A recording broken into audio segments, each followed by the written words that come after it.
Vamos a dar inicio al simposio que hemos denominado Reflexiones en torno a la ética de Spinoza. La primera conferencista es la doctora María Jimena Solé, cuya conferencia versará sobre que no hay otra filosofía que la filosofía de Spinoza. Jimena Solé es doctora en filosofía por la Universidad de Buenos Aires, investigadora asistente del CONICET, jefa de trabajos prácticos de la Cátedra de la Filosofía Moderna de esta universidad y dicta cursos de posgrado en la Universidad de Illinois. Sus áreas de estudio son la filosofía de Spinoza, la ilustración y el liderismo alemán. Adelante, Jimena. Bueno, muchas gracias. Muchas gracias a todos por la invitación a dar hoy esta charla. Bueno, como dijo Marcos, el título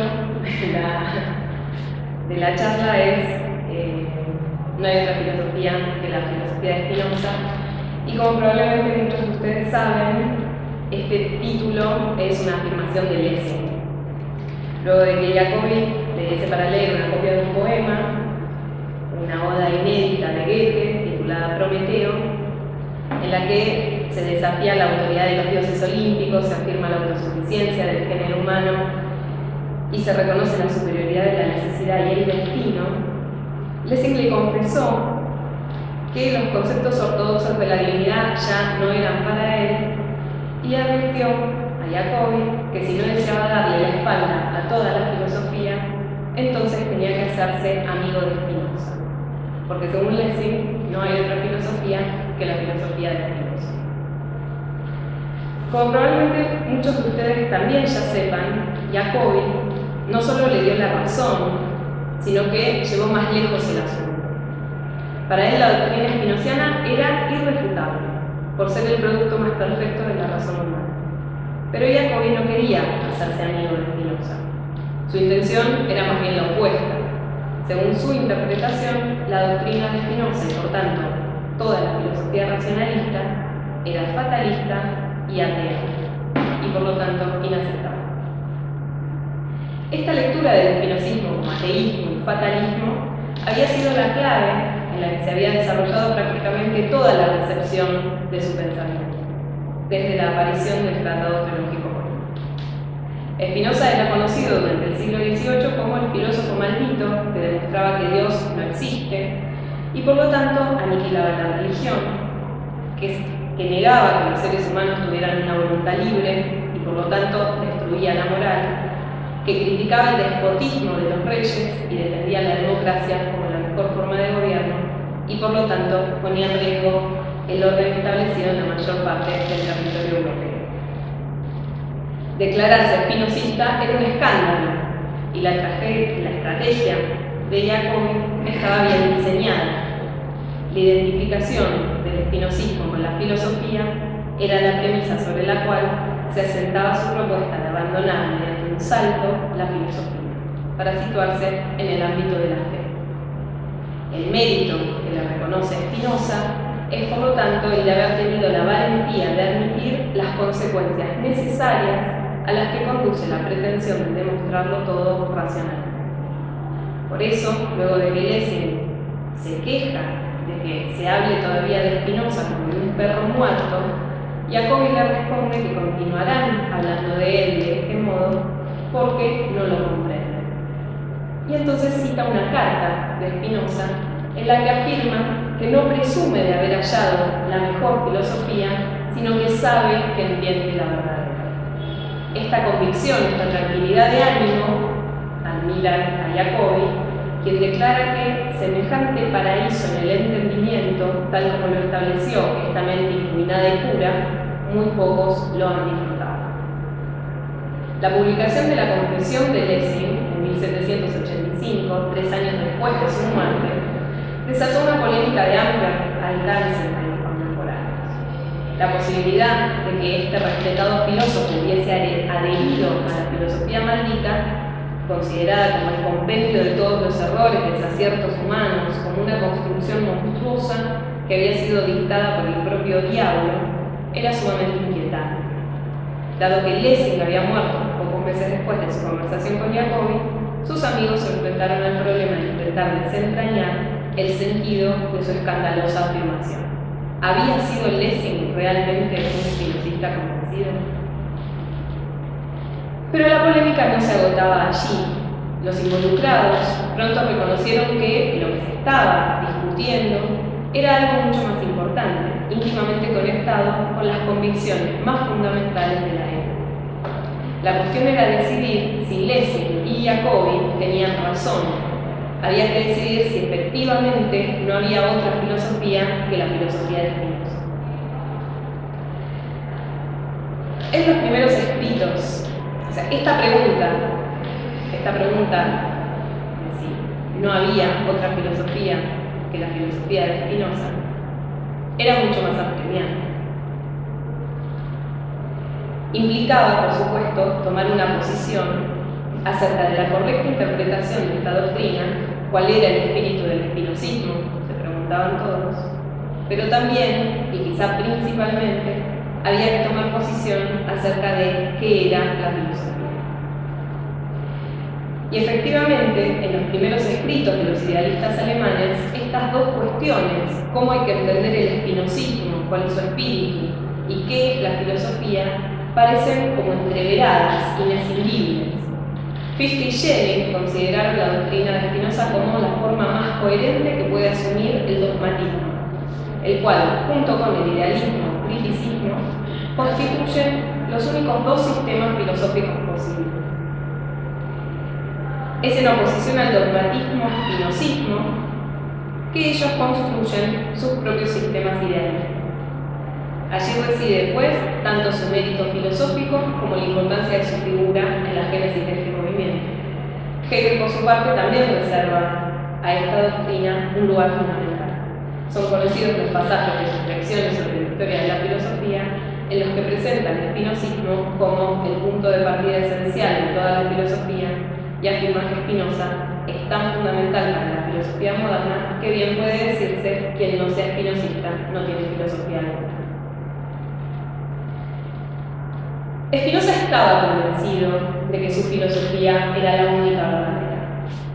En esa carta que menciona Jacobi, luego de afirmar que no pretende haber hallado la mejor filosofía, sino que sabe que comprende la verdadera, Spinoza se imagina que su interlocutor, Albert Burr, le solicita que le explique cómo lo sabe.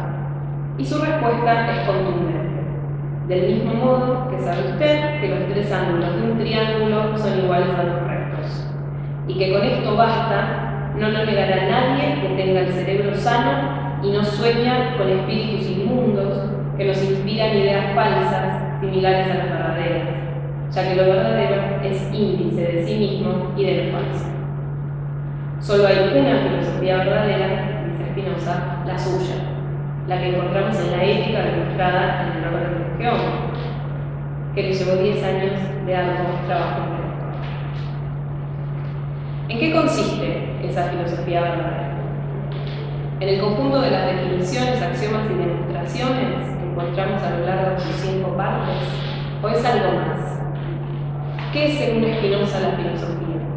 ¿Cuál es el espíritu de su filosofía? Spinoza habla explícitamente acerca de lo que él considera que es la filosofía en otras dos de sus obras, el Tratado de la Reforma del Entendimiento y el Tratado Teológico Político. Como saben, uno de los objetivos principales del Tratado Teológico Político es defender la libertad de filosofar frente a las amenazas de la teología. Para ello, Spinoza analiza las Sagradas Escrituras y concluye que la filosofía y la teología se distinguen tanto por su objetivo como por sus fundamentos. El objetivo de la teología es la obediencia a la ley divina, el mandato del amor al prójimo, y se funda en las historias de la Biblia, mientras que el objetivo de la filosofía es la verdad, y se fundamenta en las nociones comunes, las ideas verdaderas de las propiedades comunes de todas las cosas, que se extraen solo de la naturaleza. De allí concluye Spinoza que ni la teología tiene que servir a la razón, ni la razón a la teología, sino que cada una posee su propio dominio. La razón, el reino de la verdad, y la sabiduría, la teología, el reino de la piedad y la obediencia. El Tratado de la Reforma del Entendimiento completa esta concepción de la filosofía como la búsqueda desinteresada de la verdad, mediante la sola razón, al ofrecer una perspectiva diferente.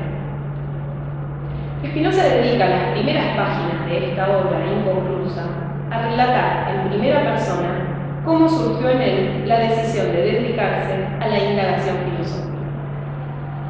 Fue la experiencia de la futilidad de la mayoría de los eventos de la vida ordinaria lo que, según sus palabras, lo motivó a investigar si existía algo que fuese un bien verdadero, algo que fuese comunicable, que por sí solo lograra afectar al ánimo y que le permitiera gozar eternamente de una alegría continua y suprema. La necesidad de la investigación teórica se impone como resultado de una experiencia vital. La inconstancia de los afectos y la decepción generada por los objetos del mundo conducen a plantearse la pregunta acerca de la posibilidad de ser realmente felices, acerca de la existencia de un bien verdadero. El relato de Spinoza continúa. Si realmente deseaba descubrir ese bien verdadero, conocer lo primero que debía hacer era cambiar su forma habitual de vida. Debía abandonar la persecución de aquello que los hombres, en general, consideran como los máximos bienes: las riquezas, el honor y el placer. En efecto, una breve meditación le reveló que se trataba en realidad de bienes aparentes e inciertos que distraen a la mente y que, al ser buscados como fines en sí mismos, se transformaban en males ciertos, que no contribuían a la felicidad, sino que incluso podían poner en riesgo la propia vida. Ciertamente la causa de la infelicidad era haber puesto toda la dicha en la posesión de objetos que pueden perecer, que son cambiantes, limitados y finitos. Por el contrario, escribe Spinoza, un amor hacia una cosa eterna e infinita apacienta el alma con una alegría totalmente pura y libre de tristeza, lo cual es muy de desear y digno de ser buscado con todas nuestras fuerzas. Sin embargo, a pesar de reconocer todo esto, a pesar de ver claramente que los bienes que persigue el mundo suelen traer tristezas y que lo único que asegura una alegría duradera es el amor a algo eterno e infinito, Spinoza admite que no dejaba de ser afectado por la avaricia, la lujuria y la locura. ¿Cómo se logra entonces el cambio en la forma de vida que requiere la filosofía? ¿Cómo dejar atrás el modo de vivir vulgar que deposita la felicidad en la riqueza, el honor y el placer y entregarse plenamente a la reflexión acerca del verdadero bien, a la búsqueda de la auténtica felicidad? La respuesta de Spinoza es sencilla y consiste en reemplazar ese círculo vicioso que amenaza con volver impracticable la filosofía por un círculo virtuoso que refuerza su necesidad. Solo veía una cosa, escribe mientras continúa meditando, que mientras mi alma se entregaba a esos pensamientos, se mantenía alejada de dichos aspectos y pensaba seriamente en la nueva tarea. Esto me proporcionó un gran consuelo, puesto que comprobaba que esos males no eran de tal índole que resistieran a todo remedio. El modo de dejar de lado una vida expuesta al vaivén de las pasiones para poder dedicarse a reflexionar acerca del bien verdadero es reflexionar. Mientras pensamos, mientras ejercitamos nuestro intelecto, no padecemos, y el temor y la tristeza se mantienen alejados.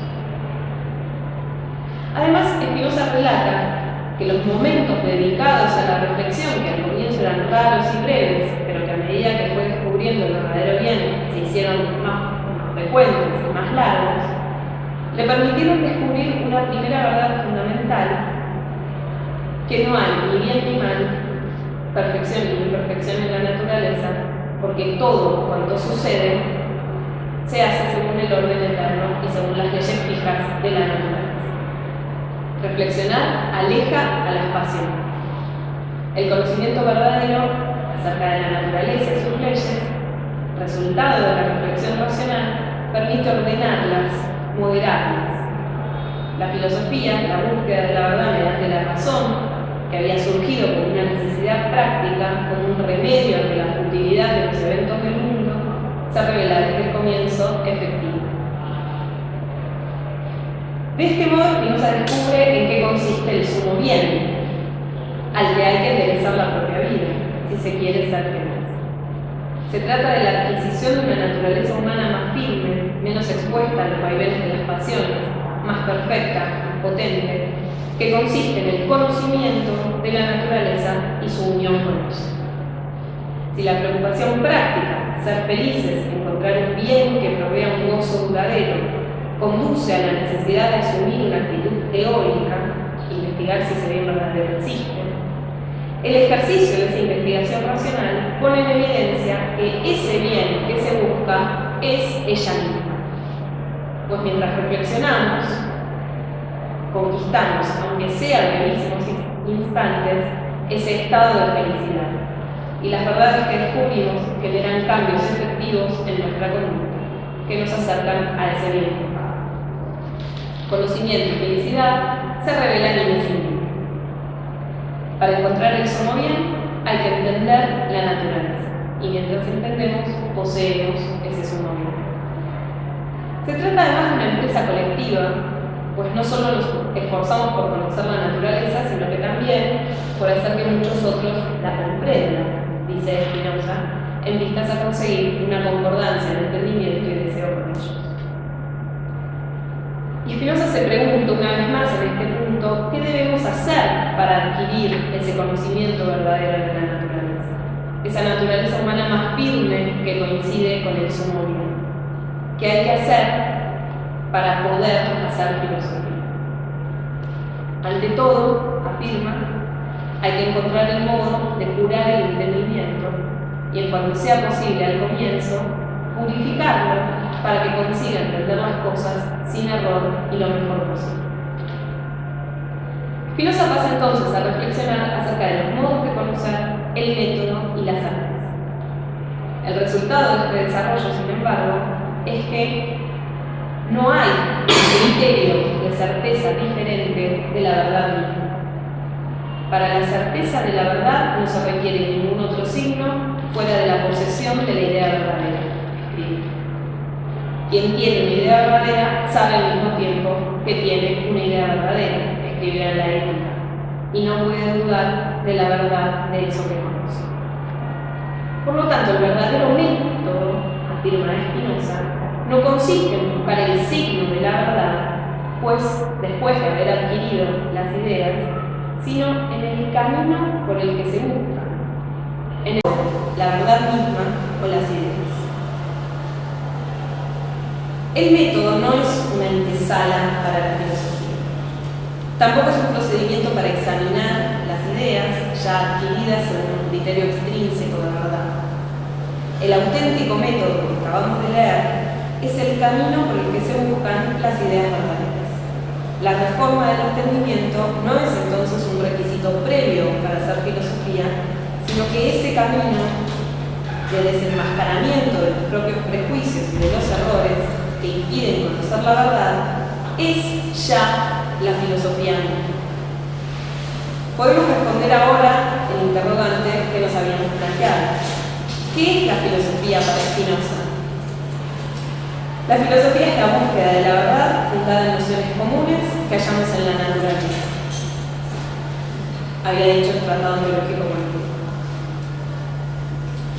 Y el Tratado de la Reforma del Entendimiento nos enseña que la filosofía se impone a los seres humanos en virtud de una necesidad práctica, la necesidad de indagar la existencia de un bien verdadero, y se revela ella misma como ese bien verdadero. La filosofía, como ejercicio de la reflexión racional, de la propia capacidad de pensar, es el camino de descubrimiento de la verdad, es la reforma del propio entendimiento. Es el ejercicio de deshacerse de los errores y prejuicios que obstaculizan el pensamiento, que no permiten el acceso a las ideas verdaderas. La filosofía no es caracterizada por Spinoza como la posesión misma de la verdad, no es doctrina, no es ya el saber, sino que es una práctica, una búsqueda, un camino. Por lo tanto, si la ética demostrada según el orden geométrico es la filosofía de Spinoza, su espíritu no puede agotarse en ser un compendio bien ordenado de todas las verdades acerca de la naturaleza y acerca del ser humano a las que su autor logró elevarse. Tiene que ser algo más. No es difícil encontrar en el texto mismo de la ética señales de que esto es así, de que el espíritu de la filosofía de Spinoza no consiste en una doctrina positiva particular. De hecho, y esta es mi propuesta, toda la ética puede ser leída como una exhortación a llevar a cabo una tarea: eliminar los obstáculos que impiden que los seres humanos puedan ejercer su potencia. El apéndice a la primera parte de la ética es quizá donde más explícitamente se expone este planteo. Con lo dicho, comienza Spinoza, he explicado la naturaleza de Dios y sus propiedades. Y luego de enumerarlas, añade: además, siempre que he tenido ocasión, he procurado remover los prejuicios que hubieran podido impedir que mis demostraciones se percibiesen bien. Sin embargo, como reconoce que aún quedan muchos prejuicios que podrían y pueden, en el más alto grado, impedir que los hombres comprendan la concatenación de las cosas, Spinoza dedica el apéndice a examinarlos racionalmente y descubre que existe un prejuicio originario: el hecho de que los hombres supongan comúnmente que todas las cosas de la naturaleza actúan al igual que ellos por razón de un fin. Y a partir de este otro surgen muchos otros prejuicios, como la creencia de que poseemos libre albedrío, la noción de un Dios trascendente, personal, providente, que premia y castiga a los hombres según su conducta y que ha creado la naturaleza para que los seres humanos se sirvan de ella y lo hagan. El apéndice se dedica primero a mostrar por qué la mayoría de los seres humanos son tan propensos a ellos, y luego a refutarlos y a mostrar su conexión con otros errores comunes. Spinoza concluye con la advertencia de que si todavía quedan algunos prejuicios de la misma clase, cada cual podrá corregirlos a poco que menos. Solo extirpando estos errores de la mente se puede comenzar a completar la verdad. Se puede acceder a la noción de un Dios que existe y obra en virtud de la necesidad de su naturaleza, que produce necesariamente infinitos modos finitos que existen en él. Todas las ideas verdaderas que Spinoza ha expuesto a lo largo de la primera parte de su ética no logran afirmarse en las mentes de los hombres cuyo entendimiento esté nublado por estos prejuicios. La segunda parte de la ética también puede darse como una exhortación a liberarse del poder nocivo de los prejuicios y particularmente de uno, la creencia en el libre arbitrio. Explícitamente contra esto, la proposición 48 afirma que no hay en el alma ninguna voluntad absoluta o libre, sino que el alma es determinada a querer esto o aquello por una causa, que también es determinada por otra, y esta a su vez por otra, y así hasta el infinito. Y la proposición siguiente, la 49, establece: en el alma no se da ninguna abolición en el sentido de afirmación y negación, aparte de aquella que esté implícita en la idea en cuanto a que es idea. La ilusión de que somos nosotros los que elegimos de manera incondicionada los objetos de nuestros deseos, de que somos nosotros los que afirmamos o negamos las ideas que el entendimiento nos presenta, se revela como el principal obstáculo tanto para la comprensión de la verdad como para la conquista de la verdad. El prefacio a la tercera parte de la ética también deja en claro que de lo que se trata es principalmente de conseguir un cambio radical en la manera de pensar del lector, y que para ello hay que abandonar ciertas ideas generalmente admitidas. Spinoza denuncia aquí el prejuicio de concebir al hombre como un imperio dentro de otro imperio, como si perturbara y no siguiera el orden de la naturaleza. Aceptar esta visión del ser humano impide admitir que, al igual que todos los otros seres vivos, la esencia actual de los seres humanos consiste en el esfuerzo por perseverar en su ser con la máxima potencia posible y que, por lo tanto, los afectos son una pieza fundamental de la teoría política y del proyecto ético spinoziano.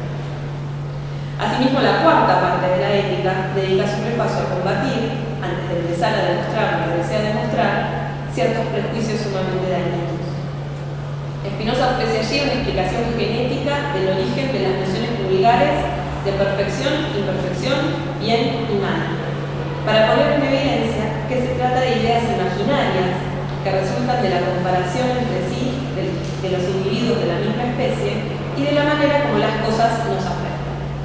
No se trata, pues, de propiedades positivas de las cosas, y atribuírselas representa una tergiversación de la realidad, que impide conocer qué es lo auténticamente bueno para los hombres. El supremo bien del alma es el conocimiento de Dios, y su suprema virtud la de conocer a Dios, escribe Spinoza en la Proposición 28. Y no hay cosa singular en la naturaleza que sea más útil al hombre que un hombre que vive bajo la guía de la razón, dice el famoso corolario de la Proposición 35. Finalmente, los prejuicios que la quinta parte de la ética intenta desterrar son quizás los más arraigados. Primero, combate contra la idea de que el alma tiene una potestad absoluta sobre los afectos, y para ello pone en evidencia, en el prefacio, que la explicación cartesiana acerca de la supuesta unión del alma y el cuerpo mediante la glándula pineal es insatisfactoria. Aceptar esta creencia impide reconocer que el único remedio contra las pasiones es el conocimiento verdadero, y que la virtud consiste precisamente en conocer y comprender a la naturaleza y a nosotros mismos. En segundo lugar, esta última parte de la ética se enfrenta a los prejuicios de los hombres acerca de la felicidad, y para ello debe poner en evidencia la falsedad de dos creencias sumamente usuales y difíciles de combatir: la idea de que el alma individual es inmortal y la idea de que la felicidad consiste en una recompensa que un Dios personal reserva a los piadosos. Solo si sabemos que no nos aguarda el paraíso celestial después de la muerte, sino que nuestra beatitud se juega en esta vida, podemos comprender el sentido profundo de la proposición con que Spinoza decide cerrar su ética, que me permito citar: la felicidad no es un premio que otorga la virtud, sino que es la virtud misma. No gozamos de ella porque reprimamos nuestras concupiscencias, sino que al contrario podemos reprimir nuestras concupiscencias porque gozamos de ella. La ética, la filosofía de Spinoza, es la exposición de un sistema.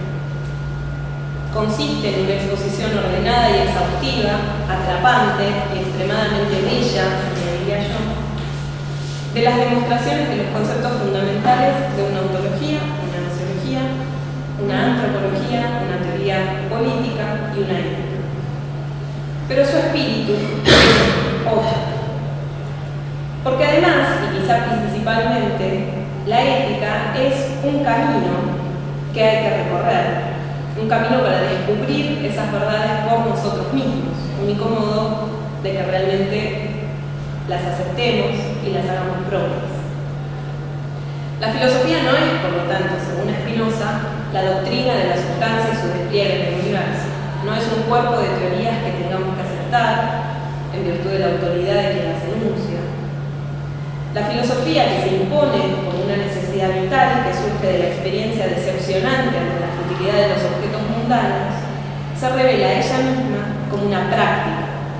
La filosofía es la práctica del descubrimiento de la verdad y de la lucha contra la acechanza constante del error y la ofuscación. Es esencial y primordialmente la exhortación a llevar a cabo una tarea que consiste ella misma en lo que Spinoza entiende como saber, en el ejercicio de la libertad, en el goce de la felicidad. Este es, en mi opinión, el espíritu de la filosofía de Spinoza, una filosofía que se erige sobre la identidad fundamental entre pensar y actuar, y que no promete más recompensas que el hecho mismo de practicar. Ciertamente, esta concepción de la filosofía requiere una transformación radical de nuestra manera de pensar, que se plasma en una tarea infinita. Sabemos lo difícil que es deshacerse de los prejuicios, tomarse la investigación en serio y dedicarse realmente a pensar, a actuar. Quizá tenga razón la misma Spinoza y sea cierto que su filosofía no es la mejor, pero hay otra. Creo que no.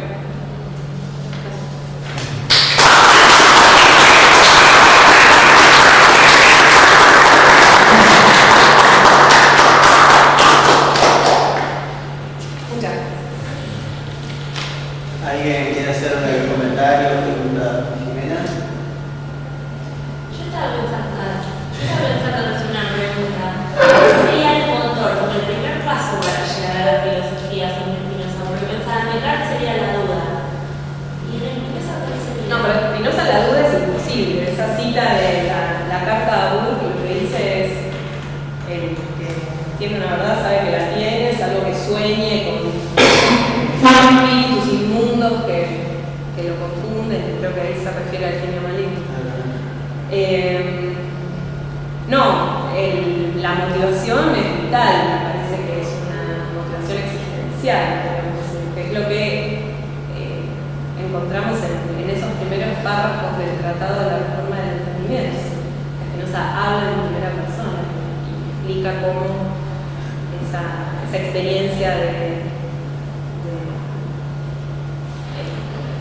insatisfacción frente a los objetos del mundo lo conducen a la necesidad de empezar acerca de la posibilidad de ser feliz. Si hay una angustia de insatisfacción, ¿no?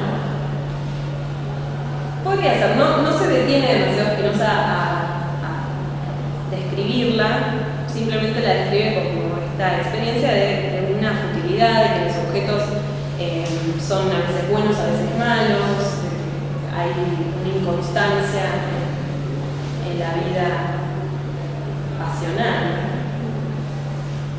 Pero sí, lo que a mí siempre me gustó mucho de esos párrafos, que me parece que está muy en consonancia con la ética, es que finalmente la pregunta que motiva la filosofía es la pregunta por la posibilidad de ser feliz. O sea que hay siempre está eso como el motor de la reflexión. La filosofía no se hace en pos del saber teórico solamente, sino por una motivación explícitamente práctica. Y algo que nos afecte siempre de la misma forma, ¿no? Que siempre nos afecte de una forma que nos mantenga alegres. Claro, lo que se busca es un bien verdadero. Sí. Un bien verdadero. No es qué tipo de bien puede ser. Spinoza mismo presenta como eterno, estable, inagotable, imperecedero. O sea, claramente no es ningún objeto del mundo. Una pregunta de ella que es muy interesante. La pregunta, yo creo que interpretar las maneras. Una es dentro del sistema, qué es lo que propone el movimiento del sistema.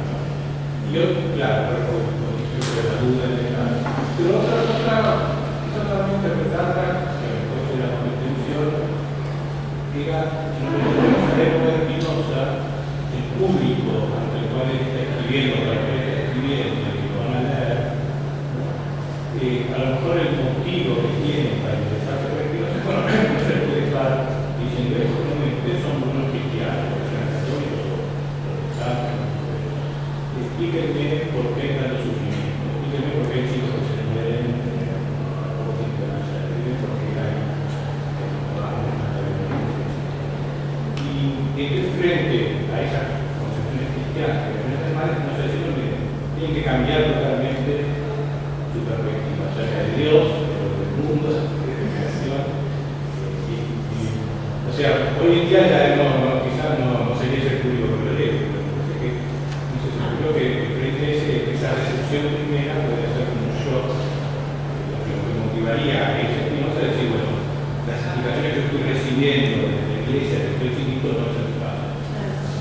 Es la insatisfacción. Claro, eso sería eso.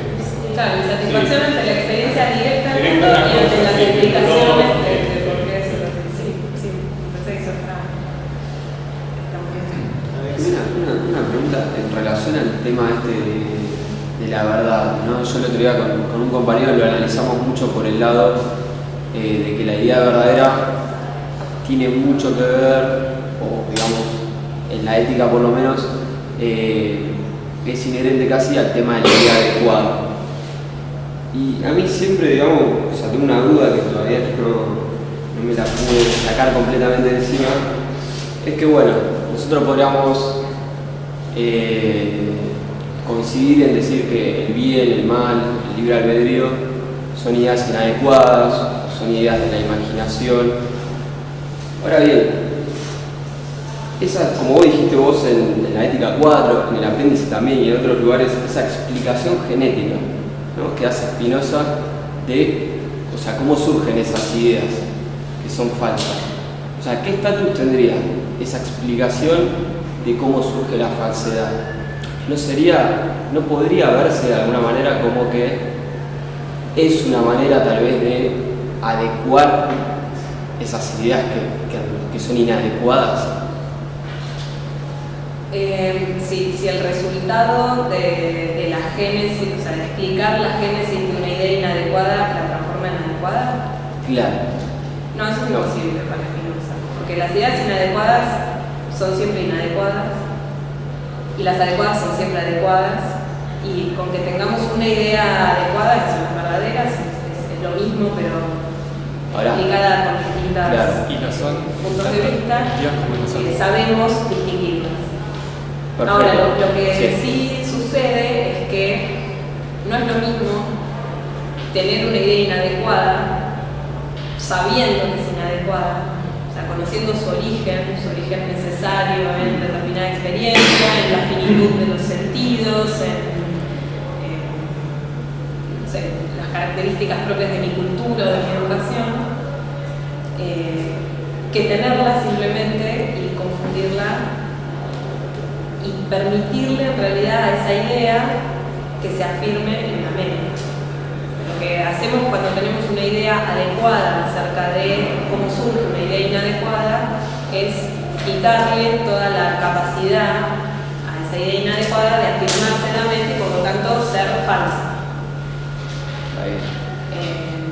Por eso Spinoza introduce una distinción que es muy interesante entre la falsedad o el error y la idea inadecuada. Las ideas inadecuadas no son en sí mismas falsas, sino que la falsedad o el error es una privación de conocimiento que se sigue en la mente, o sea, que se da en la mente cuando yo no tengo la idea adecuada que impida que esa idea inadecuada se afirme. Sí, yo pensaba en eso también, el ejemplo de cómo nos afecta el sol, Claro. y de saber la verdadera distancia del sol, Claro. viene un poco también a raíz de eso, Claro, digamos. puedo tener la idea astronómica Exacto. científica del Sol y eso no quita que yo voy a seguir percibiendo el Sol de una determinada manera por mi punto de vista, las características de mis sentidos, etc. La idea inadecuada sigue siendo inadecuada y no desaparece. Lo que desaparece es esa afirmación de la idea inadecuada en mi mente y todas las consecuencias que se siguen de esa afirmación, que serían el error. Por ejemplo, pensar que el Sol se mueve. Sí, creía que iba por ahí, pero No, voy a me apuntar parece ahí, ¿sabes? que, o sea, igualmente tiene justo lo que yo planteaba, ¿no? Esta idea de que los prejuicios o los errores están ahí y están en la mente y se van a afirmar con todo derecho en la medida en que no tengamos la capacidad de afirmar o de contraponerles ideas adecuadas que impidan esa afirmación. Entonces esta tarea de desenmascarar el prejuicio como prejuicio y de hacernos de una serie de ideas adecuadas que nos permitan combatir futuros prejuicios o la vuelta, digamos, del mismo prejuicio, en eso consiste la filosofía.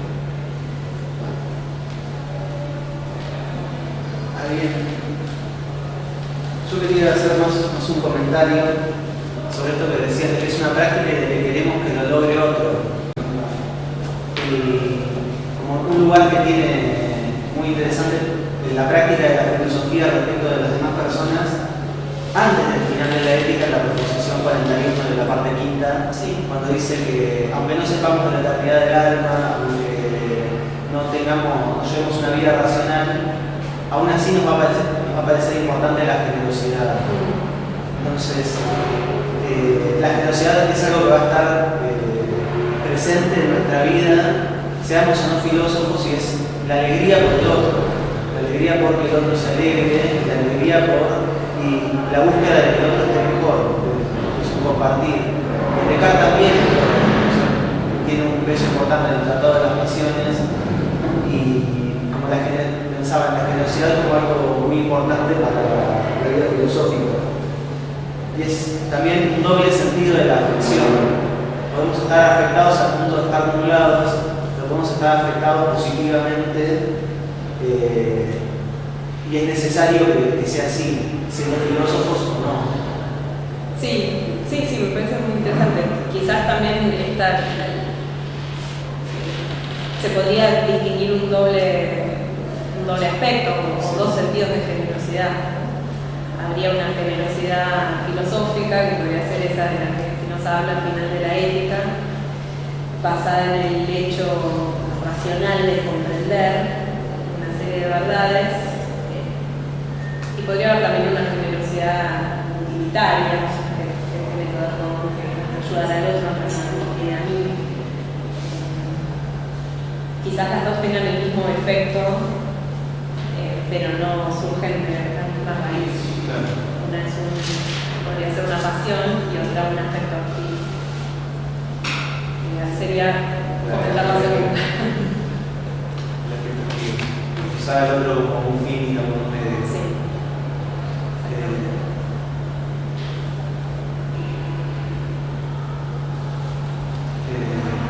Bueno, te agradecemos mucho, Jimena. Gracias a ustedes.